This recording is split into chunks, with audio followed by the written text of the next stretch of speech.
Shalom Bapak Ibu dan Saudara yang dikasihi oleh Tuhan. Kembali kita masuk dalam renungan setelah sekian lama kita melakukan ibadah secara online.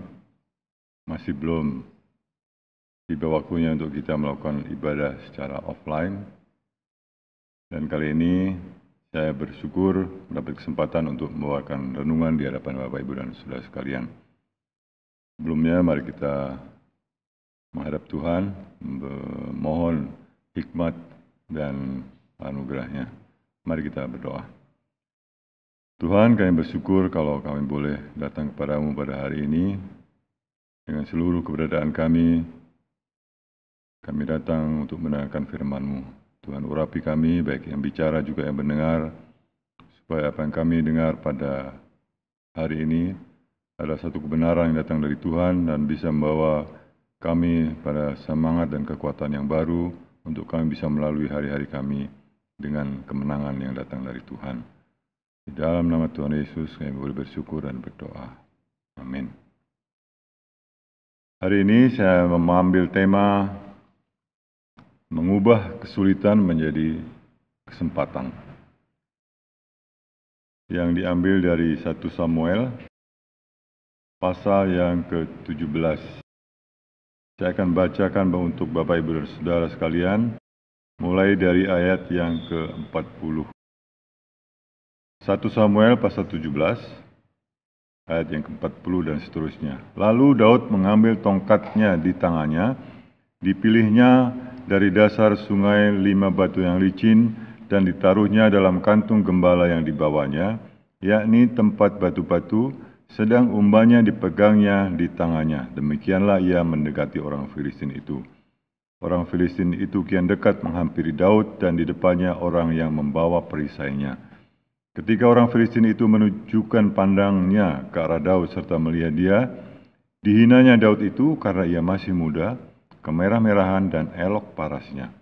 Orang Filistin itu berkata kepada Daud, "Anjingkah aku, maka engkau mendatangi aku dengan tongkat?" Lalu demi para allahnya orang Filistin itu mengutuki Daud. Pula orang Filistin itu berkata kepada Daud, "Hadapilah aku, maka aku akan memberikan dagingmu pada burung-burung di udara dan kepada binatang-binatang di padang." Tetapi Daud berkata kepada orang Filistin itu, "Engkau mendatangi aku dengan pedang dan tombak dan lembing, tetapi aku mendatangi engkau dengan nama Tuhan semesta alam, Allah segala barisan Israel yang kau tantang itu. Hari ini juga Tuhan akan menyerahkan engkau ke dalam tanganku, dan aku akan mengalahkan engkau dan memenggal kepalamu dari tubuhmu. Hari ini juga aku akan memberikan mayatmu dan mayat tentara orang Filistin kepada burung-burung di udara dan kepada binatang-binatang liar, supaya seluruh bumi tahu bahwa Israel mempunyai Allah. Dan supaya segenap jemaah di sini tahu bahwa Tuhan menyelamatkan bukan dengan pedang dan bukan dengan lembing. Sebab di tangan Tuhanlah pertempuran, dan Ia pun menyerahkan kamu ke dalam tangan kami." Ketika orang Filistin itu bergerak maju untuk menemui Daud, maka segeralah Daud berlari ke barisan musuh untuk menemui orang Filistin itu. Lalu Daud memasukkan tangannya ke dalam kantungnya, diambilnyalah sebuah batu dari dalamnya, diumbanya, maka kenalah dahi orang Filistin itu, sehingga batu itu terbenam ke dalam dahinya, dan terjerumuslah ia dengan mukanya ke tanah. Demikianlah Daud mengalahkan orang Filistin itu dengan umban dan batu. Ia mengalahkan orang Filistin itu dan membunuhnya tanpa pedang di tangan. Daud berlari mendapatkan orang Filistin itu, lalu berdiri di sebelahnya. Diambilnyalah pedangnya, dihunus dari sarungnya, lalu menghabisi dia. Dipancungnyalah kepalanya dengan pedang itu. Ketika orang Filistin melihat bahwa pahlawan mereka sudah mati, maka larilah mereka. Maka bangkitlah orang-orang Israel dan Yehuda, mereka bersorak-sorak lalu mengejar orang-orang Filistin sampai dekat Gad dan sampai pintu gerbang Ekron. Dan orang-orang yang terbunuh dari orang Filistin berkelimpangan di jalan ke Saaraim sampai Gad dan sampai Ekron. Demikian firman Tuhan. Bapak, Ibu, dan Saudara yang kasih oleh Tuhan, ada dua kisah dalam Alkitab yang menjadi favorit saya. Pertama, tentang pernikahan di Kana dalam Perjanjian Baru, dan kedua adalah kisah tentang Daud melawan Goliat dalam Perjanjian Lama. Keduanya sama-sama bercerita tentang debut pertama atau boleh dikatakan mukjizat pertama dari kedua tokoh ini yang kemudian dilanjutkan dengan kisah-kisah spektakuler berikutnya. Di mata saya waktu masih sekolah minggu dulu, Daud adalah sosok yang saya anggap sebagai seorang superhero yang berhasil mengalahkan seorang penjahat yang hampir tidak terkalahkan. Sementara dalam kisah pernikahan atau perkawinan di Kana, saya melihat Tuhan Yesus sebagai problem solver atau sosok yang sanggup menyelesaikan masalah dalam sekejap. Dan keduanya adalah tokoh atau contoh orang yang fokusnya bukan pada masalah atau kesulitan, tetapi pada kesempatan. Inilah yang akan kita bicarakan dalam renungan kita hari ini, yaitu sebuah pertanyaan bagi diri kita masing-masing. Apakah kita lebih fokus pada kesulitan atau sebaliknya kita memilih fokus kita tertuju pada kesempatan? Sebelum Daud tiba di medan perang itu, fokus semua orang mulai dari Raja Saul, para panglima, sampai ke tentara pada level yang paling bawah, tertuju pada satu masalah yang besar, yaitu Goliat. Hal ini memang wajar dan masuk akal, sebab Goliat adalah seorang yang tinggi besar, mirip seorang raksasa dan ahli dalam dunia peperangan. Mungkin sejak kecil Goliat ini ketika masih anak-anak, kalau teman lainnya main petak umpet atau mungkin main layangan kalau sudah ada, Goliat ini sudah main perang-perangan. Jadi bisa dibayangkan bahwa perkelahian, peperangan, dan segala bentuk kekerasan sudah mendarah daging dalam dirinya. Ditambah dengan perlengkapan yang ada, kalau saya baca di ayat 4 dalam 1 Samuel 17 tadi, lalu tampillah keluar seorang pendekar dari tentara orang Filistin, namanya Goliat dari Gat. Tingginya 6 hasta sejengkal, ketopong tembaga ada di kepalanya, dan ia memakai baju zirah yang bersisik. Berat baju zirah ini 5.000 shikal tembaga. Ia memakai penutup kaki dari tembaga, dan di baunya ia memanggul lembing tembaga. Gagang tombaknya seperti pesa tukang tenun, dan mata tombaknya itu 600 shikal besi beratnya. Jadi bisa dibayangkan betapa hebatnya Goliat ini. Dan inilah yang menjadi fokus bangsa Israel pada masalah itu, yaitu sebuah masalah dan kesulitan yang sangat besar. Seharusnya kisah ini merupakan momen yang sangat baik untuk Raja Saul, Raja Israel waktu itu. Harusnya kisahnya ini bisa berjudul Saul dan Goliat, sebab harusnya Saul lah yang melawan Goliat, tetapi rupanya Saul harus merelakan cerita ini menjadi momen emas untuk Daud. Sehingga sejak dulu sampai kapanpun, ketika orang bicara mengenai Daud, pasti nyambung ke Daud dan Goliat. Bahkan tidak jarang ketika ada seorang anak kecil yang dengan berani melawan orang besar yang membuli mungkin, maka anak itu akan diumpamakan seperti Daud yang berani melawan Goliat. Nah, ini terjadi karena Saul lebih fokus pada besarnya masalah, besarnya kesulitan yaitu Goliat, daripada fokus pada kesempatan untuk meraih kemenangan yang bisa menorehkan tinta emas dalam sejarah hidupnya. Dan sama seperti Saul, kita juga sering terlalu mudah menyerah. Kita berpikir bahwa masalah terlalu berat, terlalu besar untuk kita hadapi. Karena itu, mari kita bertanya pada diri kita masing-masing, mampukah kita mengambil keputusan seperti Daud, yang menaklukkan rasa takut dan khawatir kita, dan melihat kesempatan di balik masalah dan tantangan yang ada. Sebab di balik setiap masalah dan kesulitan, Tuhan memberikan kesempatan kepada kita untuk mengambil momen kita masing-masing, untuk menikmati kemenangan dengan mengambil kesempatan itu bersama kekuatan yang sudah disiapkan oleh Tuhan. Mari kita kembali pada kisah Daud ini. Ketika dia memasuki daerah pertempuran dan mendengar betapa si raksasa Goliat itu menghina bangsa Israel dengan begitu sombongnya, Daud bertanya kepada tentara itu.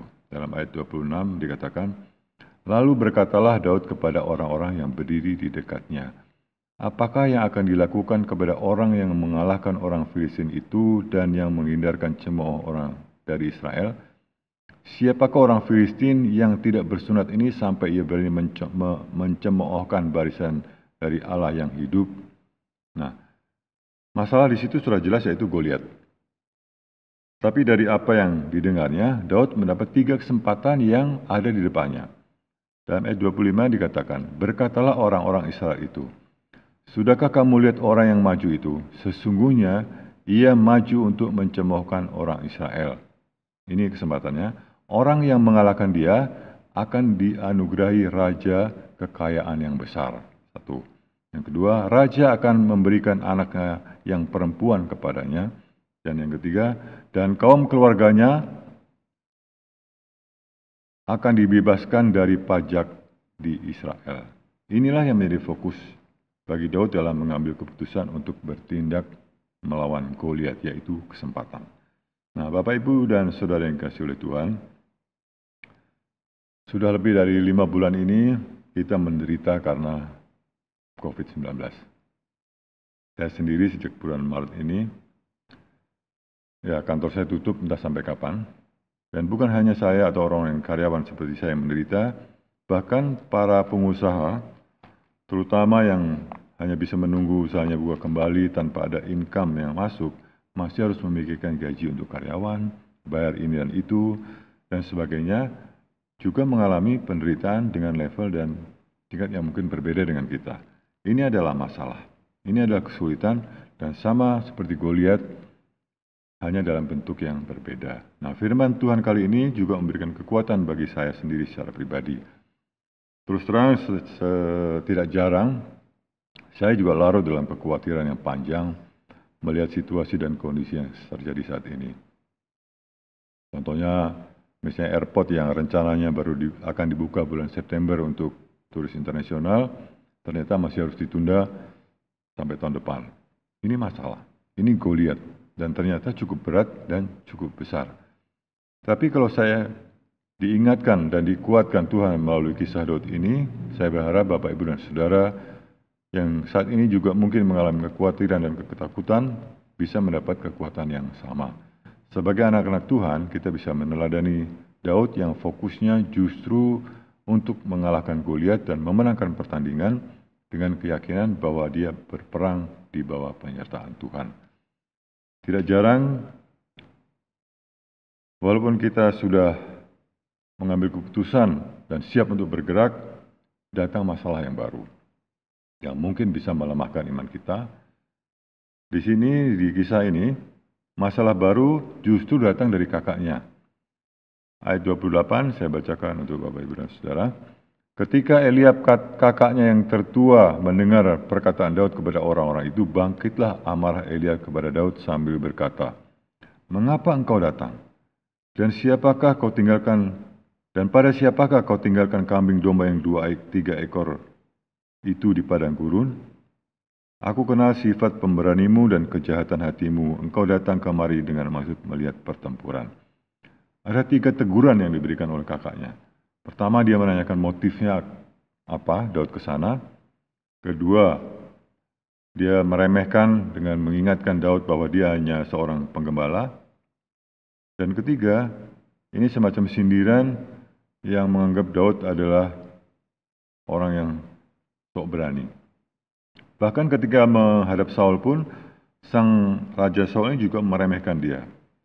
Ayat 33, tetapi Saul berkata kepada Daud, "Tidak mungkin engkau dapat menghadapi orang Filistin itu untuk melawan dia, sebab engkau masih muda, sedang dia sejak dari masa mudanya sudah menjadi prajurit." Bapak, Ibu, dan Saudara, mungkin kita menghadapi masalah seperti ini juga.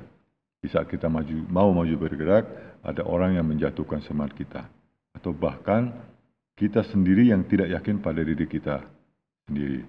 Marilah kita tetap bergerak, tetap jalan terus, fokus pada kesempatan dan bukan pada masalah atau kesulitan.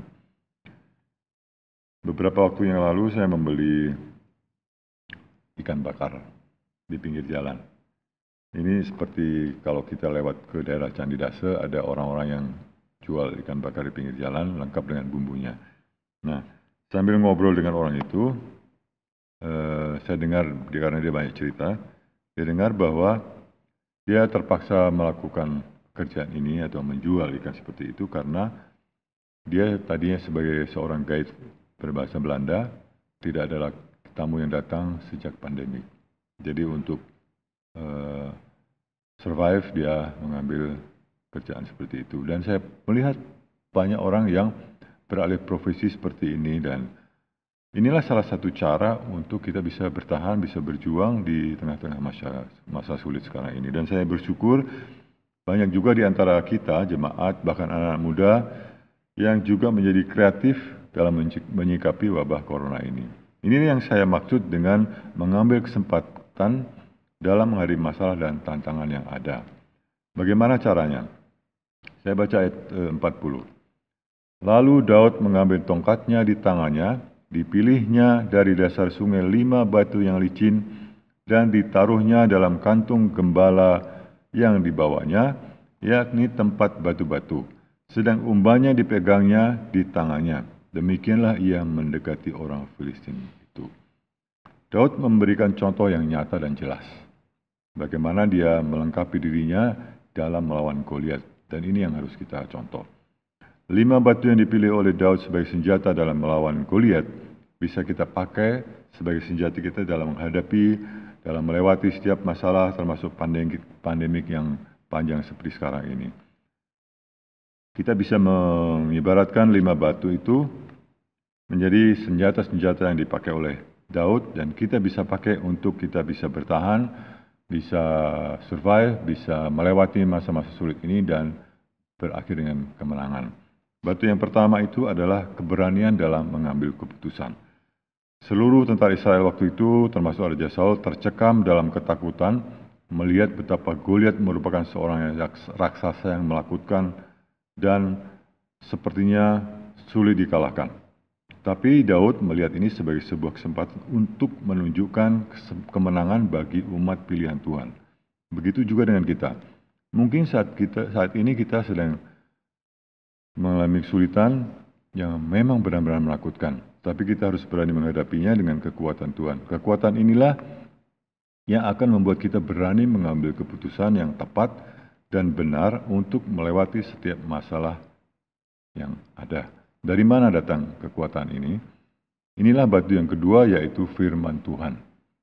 Saya bersyukur setiap hari ketua majelis kita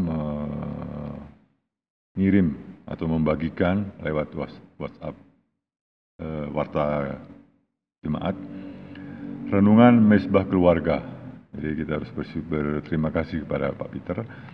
Setiap pagi sebelum saya baca WA yang masuk entah dari Japri ataupun dari grup-grup yang ada, saya mengambil kesempatan untuk membaca dan merenungkan renungan mesbah itu.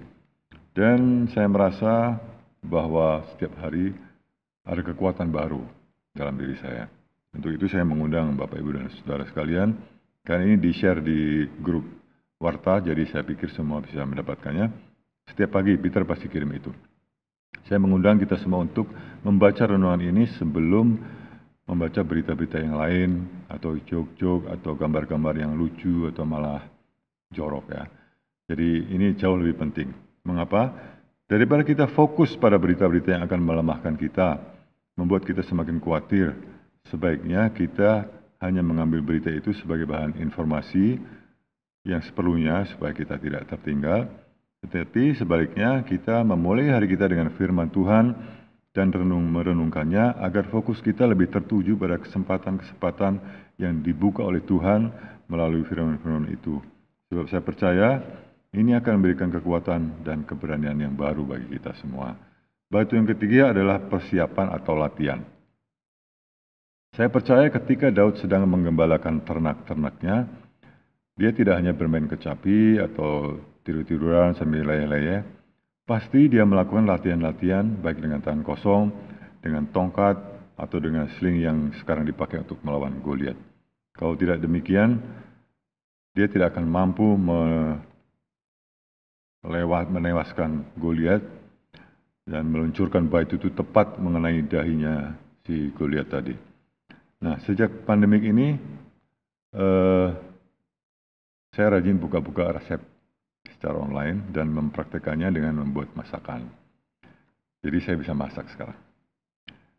Tangan saya mulai akrab dengan bawang, bahkan sekali waktu warna kuning dari kunyit juga masuk ke kuku saya. Tapi puji Tuhan saya bisa lebih menghargai saya sendiri dan bisa menikmati hasil karya itu. Dan saya percaya banyak orang yang juga melakukan hal yang sama. Karena saya sempat baca ini tadi pagi memberikan cerita, ada seorang anak kecil ditanya, apa itu corona? Nah, dia menjawab salah satunya adalah, corona itu adalah momen di mana para ayah memasak dan ibu dan anak main HP. Nah, ini dibalik jadinya. Artinya ibu dan anak belajar karena sekolah online dan bapaknya masak. Ini ada satu hal yang perubahan yang mungkin bisa kita pakai untuk menyambung hidup, untuk bisa bertahan. Bahkan saya bukan tidak mungkin bahwa dengan skill-skill yang baru yang kita miliki, kita bisa membuat usaha yang justru pandemik ini bisa merupakan sebuah blessing in disguise. Jadi ada berkat di balik sebuah masalah. Batu yang keempat adalah iman. Pada saat orang lain ketakutan, bersiap untuk melarikan diri dari ketika melihat Goliat, sebaliknya Daud lari menghampiri raksasa itu, dan ketika dia dihina dan diremehkan, dia menjawab dengan lantang. Ayat 45.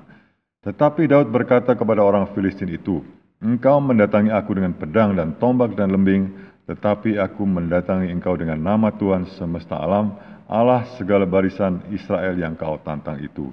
Inilah iman itu dan inilah yang kita perlukan.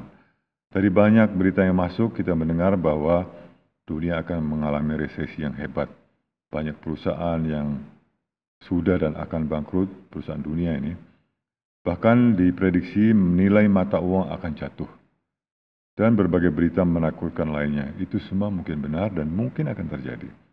Mungkin kita juga mendengar suara-suara seperti Goliat yang berkata kepada kita bahwa hidup kita akan hancur, kematian demi kematian akan terus bertambah, dan berbagai berita seram lainnya. Mari kita menyikapi ini semua dengan pedang iman di tangan dan berkata bahwa kita akan menghadapinya dengan nama Tuhan semesta alam. Dan kita meyakini bahwa semuanya ini akan kita bisa lewati dengan batu yang kelima, yaitu kemenangan. Ya, seperti Daud yang berhasil menumbangkan raksasa Filistin yang bernama Goliat itu dan berhasil memenggal kepalanya, kita juga dengan kekuatan dari Tuhan, dengan iman dan penyerahan penuh kepada Tuhan, pasti akan sanggup melewati setiap masalah, bahkan pandemik dan segala efek sampingannya ini. Dan kita akan melewatinya dan mengakhirinya dengan happy ending berupa sorak kemenangan yang sudah disiapkan oleh Tuhan sebagai sebuah kesempatan yang harus kita raih. Tuhan memberkati.